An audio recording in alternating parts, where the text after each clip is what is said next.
How's it going, lads? So today, for you, I've got some top 100 slash elite one sort of tier custom tactics. These are the custom tactics I've used for all my past and presents. You've seen on the channel and on my Twitch. If you haven't followed my Twitch, I'm live like every day.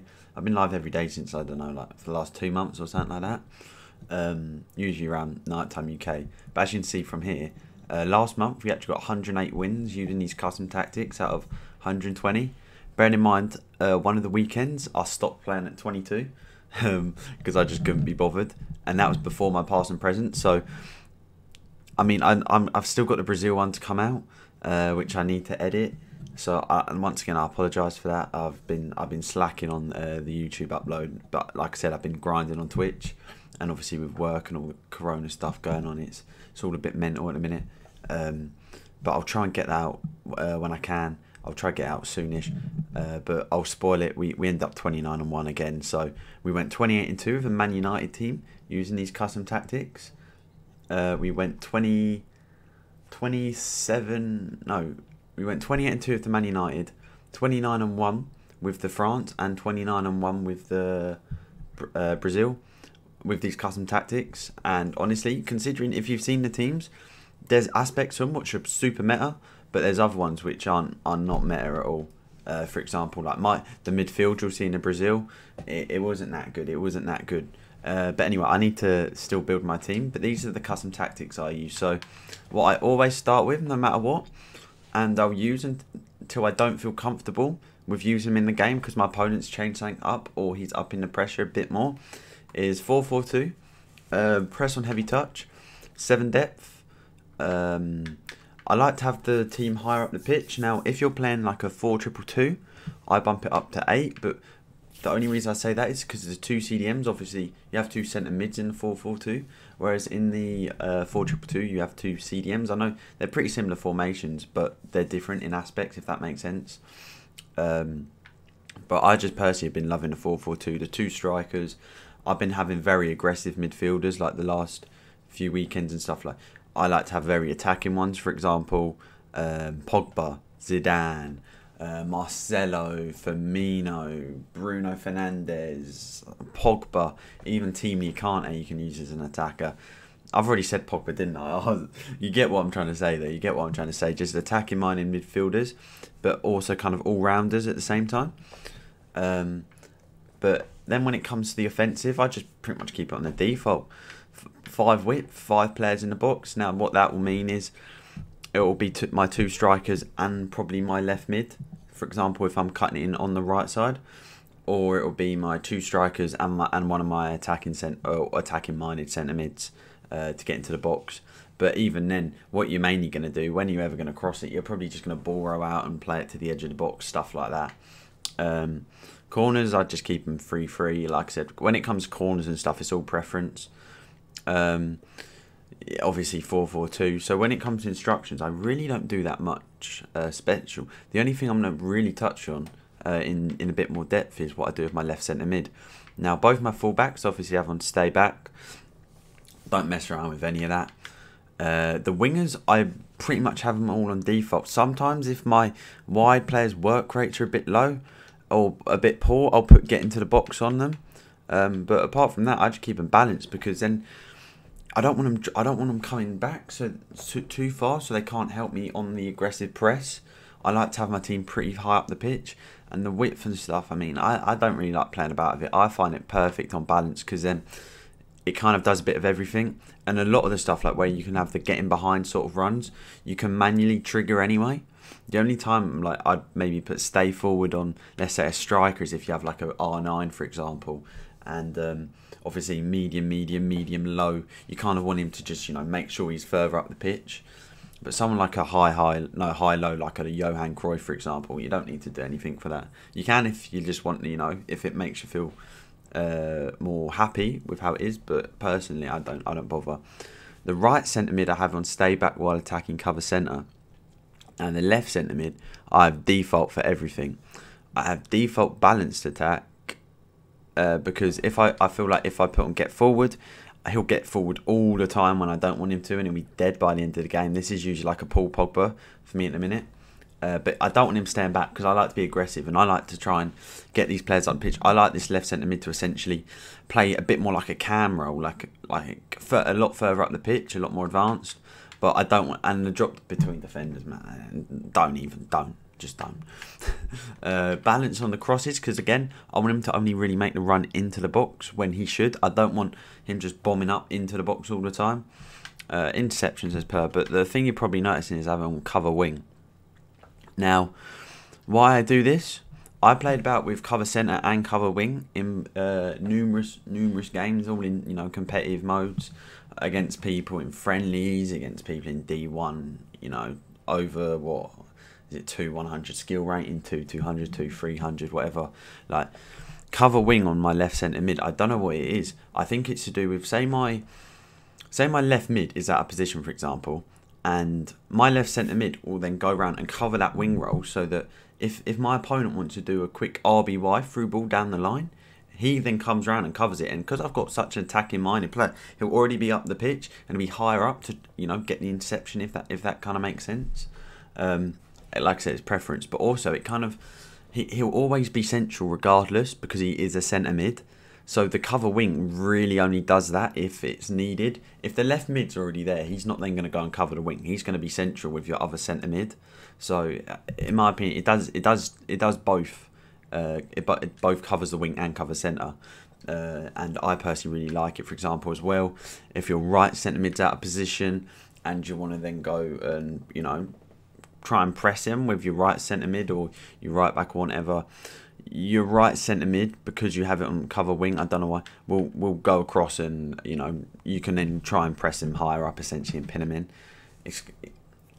It's just what's been working for me. It might not work for you, but I've got messages from quite a few people in my Discord. If you're not in the Discord, link for that will be in the description. We do tournaments and stuff like that in there as well. But a lot of people in my Discord have been using these custom tactics, especially this 4-4-2. And they've just been saying they've been dominating games. Like, people who were struggling to get rage quits were now getting rage quits after 15, 20, 25 minutes because it's just so dominant. Especially, like your first, 5-10 foot champs games when you're playing against people who are maybe below your level, or even then, these tactics can push you to an equal. If you're like one of them players who are a bit lower, these tactics can help you push, because you'll literally. Not many people aren't used to playing against like pressing tactics. They're used to playing against drop back and lower depth. So you can stun them by having like a bit of pressure, a bit of height of the pitch, a bit of intensity to your play. And then on the strikers, I just have them on basic everything, to be honest. Like I said, with the attacking runs, you can manually trigger them using RB and LB anyway. Target man, false 9 point. You can always maybe have target man if you want that. One of your strikers to drop him. Almost like a cam roll. But honestly, your left centre mid's going to be getting up the pitch anyway, so it doesn't really matter too much. And I don't really mind, like, defensive support, just keep it on balance. Yeah, like I said, they won't feel back anyway. So say I'm 2-0 up and I'm starting to feel, my opponent's, pressing me a bit more, or maybe the 4-4-2 isn't working as well in the game, and I want to switch up to maybe a 4-2-3-1 or something, just so my two CDMs or centre mids are now CDMs and they'll cover. I'll go to this 4-2-3-1 tactic, 5 depth, 5 width. Sometimes if I'm bored, I'll bump the width up to 6, 7, but if I'm bored, I'll probably just stick with my 4-4-2. But like I said, this is another effective one in my opinion. It's quite a generic 4-2-3-1 tactic, to be honest. Just balanced, 5 width, 3 players in the box. Now why I do that is, this is a bit more of a defensive formation, so you don't want players bombing up to get into the box essentially. You kind of want a bit of structure to it, and then that way it will probably only be your striker and your cam. And even then your cam will probably stay around the edge of the box anyway, so you can always ball roll out, pass it, and then work it that sort of way. Corners, like I said, pretty generic. It's all preference, that sort of stuff. Custom tactics for these. Now I have obviously fullbacks on stay back while attacking. My 2 CDMs, now I'll put them on cover centre, because you'll have your 2 wide players dropping back naturally, and you're not playing as aggressive with the press. and they're a bit more narrow, these two centre mids. Like I said, they're not pushing up the pitch, so they're not going to be needed to kind of cut out a passing lane quickly. All my attacking mids, I just put on get into the box, just because they'll pick when to go in the box anyway, because you have your crossing on free on the bars, and then your striker again, just basic, to be honest. For my very defensive one, I go 4-2-3-1, drop back, depth 3, balance, 3 players in the box. You can even do 1, and then just low corners and stuff. This is if you need to hold on to a lead, and you know your opponent's really like bringing on the pressure. You can even go a 5 back if you want. It's like when it comes to your defensive, and when it comes to a very defensive and a very attacking, it's all down to preference. You've got to be comfortable with the formation and the tactic to be able to see you out a game. But you've also but on the flip side, with an attacking one, you've got to be comfortable that that is going to be the formation and the system which best suits you to go for the win. You got to put the pressure on. I'll show you mine in just a sec. So obviously, I have all my wide attacking mids on comeback. You want people back. I have my striker on comeback, and obviously your two centre mids on stay back while attacking, cover centre, and same with your fullbacks. You kind of want everyone back in the box. When it comes to your 3-4-2-1, you're going to want constant. Well, this is what I use anyway. I use a 3-4-2-1. Now, why I do that, I'll quickly show you sort of the play. So the wings are very, very OP in this game. You probably already know that. By doing this, it allows you to flood the wings as well as flood the central positions. For example, your right forward and left forward will most likely occupy the fullbacks, which allows your right mid and left mid to make the runs in behind. Now, and I sub on like an Adama Traore or something like that. Or, you know, even if I was to do like when I had my past present Brazil, for example, I'd sub on a super sub just to do the, you know, the runs around the wide box, around the right forward even, just a bit of pace about it. I usually put one of my fullbacks there, like a Mendy or maybe a Cancelo or something like that. But yeah, so I use constant press, high depth. To be honest, sometimes I go 10. Like I said, there's not really much difference between these two. Width, again, I just keep it on generic because the 3-4-2-1's already a very wide formation.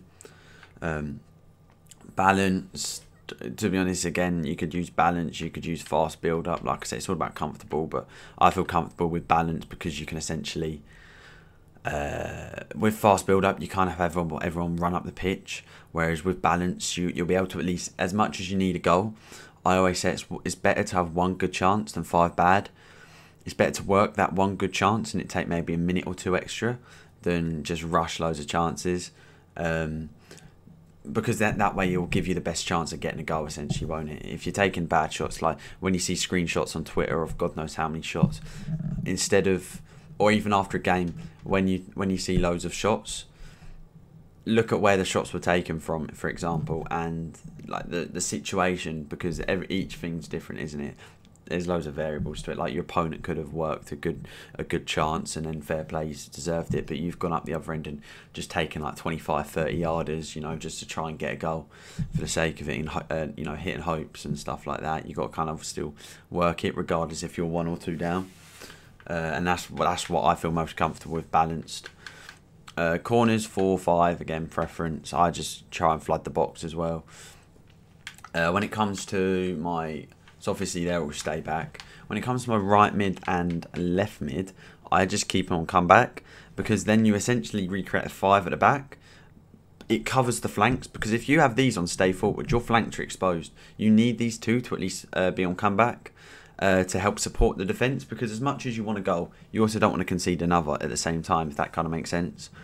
And yeah, like I said, I've used this for God knows how long, this one. I've used it since November, something like that, these tactics. And then my 2 centre mids, I just put on cover centre, because you already have 2 players out wide, so you don't really need to put cover wing on, and there isn't much support centrally, so you've kind of got to have them on cover centre. And then these, again, generic, but to be honest, you can put them on stay forward. It's all preference. But like I said, these tactics got me very, very good finishes, and like I said, I know people who have used them and they've gone on in weekend leagues to get far better finishes, especially using this 4-4-2. If there's one tactic even if you don't want to use them all, if there's one tactic I'd try and use or experiment with, it'd definitely be the 4-4-2, press on heavy touch. This tactic has worked wonders for me. It might work wonders for you, it might not, but you never know until you try it. It's aggressive tactics, you kind of got to be an aggressive player. But if you're struggling in weekend league, I feel like this tactic will definitely help you get more wins, especially with team of the season coming up.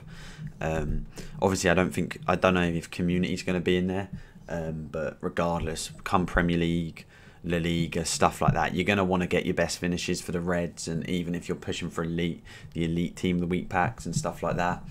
And honestly, I feel like this has probably gives you a good chance of getting better finishes. Like I said, I'll try to get the Brazil video out soon. I hope these tactics help you. If you use them, let me know how you get on, either in my Discord or Twitter. Tweet me, my Twitter will be below, or if you come in my Twitch channel, that'll be below, or even in the comments if you want to let me know any tactics you use which you find effective, or if you want any help with your tactics, you know, just alter them slightly, not too much. Like a lot of these might be drastic changes. Like I said, just leave me in the comments or hit on my Discord. I'm always active on there, and I'm happy to help. But hopefully, like I said, these tactics help you. If you enjoyed the video, do leave a like, comment what you thought, any help you need, subscribe if you are new. Make sure you follow my Twitch as well, because I'll probably be live tonight regardless when this video comes out. And stay safe, and hope you all have a nice day.